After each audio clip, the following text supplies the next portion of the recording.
కాంగ్రెస్ ప్రభుత్వం వచ్చింది 2.5 ఏళ్లైంది. ఇంకొక వారం 10 రోజులైతే 50% టైం అయిపోతుంది. మరి 50% టైం అయిపోయినాక ఏం జరిగింది హైదరాబాద్ మహానగరానికి?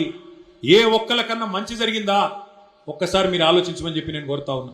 9.5-10 ఏళ్ళు కేసీఆర్ గారు ముఖ్యమంత్రిగా ఉంటే ఆ రోజు మనం ఇదే హైదరాబాద్ మహానగరంలో 1,00,000 డబుల్ బెడ్రూమ్ ఇల్లు కట్టినాం. అందులో 3,000 ఇండ్లు మీ అంబర్పేట నియోజకవర్గాన్ని కూడా ఇచ్చుకున్నాం.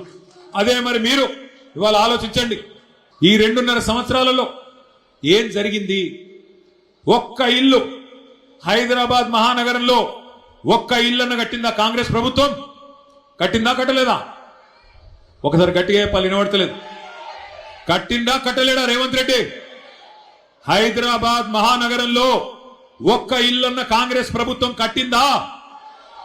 ఎన్ని ఇల్లు గులగొట్టిండు? కాకపోతే కొన్ని వేల ఇల్లు గులగొట్టిండు. శనివారం ఆదివారం వచ్చిందంటే ఏ ఇంటి మీదకి ఏ బుల్డోజర్ వస్తుందో తెలియదు.